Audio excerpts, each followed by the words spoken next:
kulankan oo ahaa mid looga hadlayay amniga waxaa magaalada Jowhar ee xarunta dowlad goboleedka Hirshabelle ku gudoomiyay madaxweynaha dowlad goboleedka Hirshabelle Mudane Cali Guudlaabe Xuseen iyadoona ay ka qayb galeen saraakiisha qeybaheeda kala duwan ee ku sugan magaalada Jowhar ee xarunta dowlad goboleedka Hirshabelle kulankan ayaa inta uu socday waxaa diiradda lagu saaray sidii loo xaqiijin lahaa amniga guud ee magaalada iyo deegaanada kale ee ku teedsan xilli Jowhar ay ku soo wajahan tahay inay ka furato doorashada golaha shacabka ee baarlamaanka Jamhuuriyadda Federaalka ah ee Soomaaliya kulankan ayaa laga soo saaray amarro ku qotoma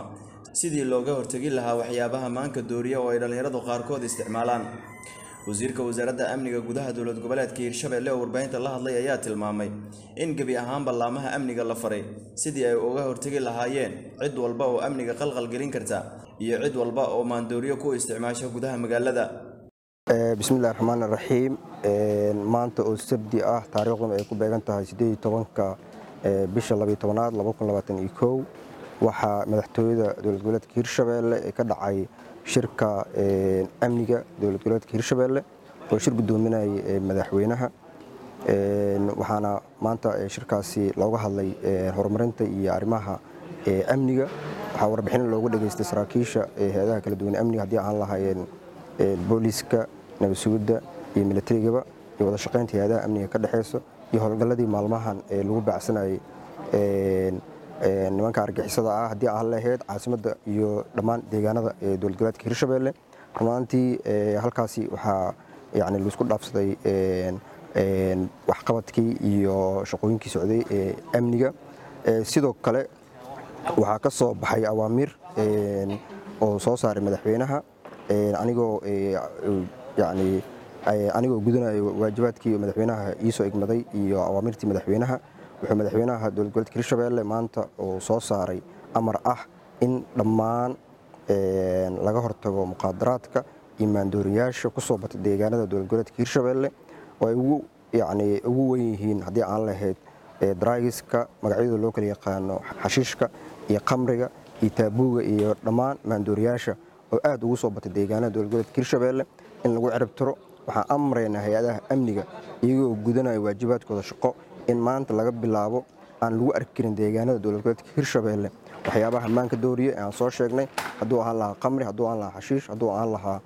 taabuug waxyaabaha la midka ah cid allaala cidii lagu arkana in cadaalad la horgeeyo oo awaamir adag talaabooyin adagna laga qaato goobaha lagu gaday iyo meelaha ay yaalaan adeegyadaasna dadka hortooda loo soo bandhigo lana gubo dadka isticmaala iyo dadka iskaleba ka ganacsadana in hay'adaha amniga ay waajibkooda ka gutaan laguna maxkamadeeyo cadaalad saxna la marsiiyo marka waxaan amrina dhammaan saraakiisha iyo dhammaan hay'adaha amniga in maanta laga bilaabo ay tilaabo cad ka qaadaan dadka ka ganacsado khamriga iyo xashiishka iyo taabuuga iyo waxyaabaha la midka ah maandooriyaasha oo idil si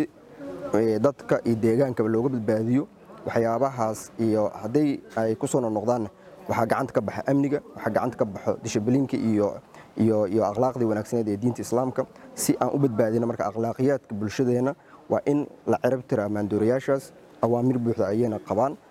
waxaan rajaynaynaa insha Allah maalmaha soo socdo in bulshada wax ay ku farxaan ay talaabooyin ay ku farxaan hay'adaha amniga ay qaadi doonaan Umar Guxurbaynta City Jowhar waad ku mahadsan tahay daawashadaada inaad nagu soo biirto wax lacaga kaaga ma baxayso kaliya waxaad u baahan tahay inaad follow saarto boggana Facebook ama aad subscribe dhahdo channelkeena YouTube adigoo bartilmaameedsanaya City Somali TV and Radio la jaanqaad warbaahinteena oo hel warar iyo barnaamijyo adiga ka hadlaya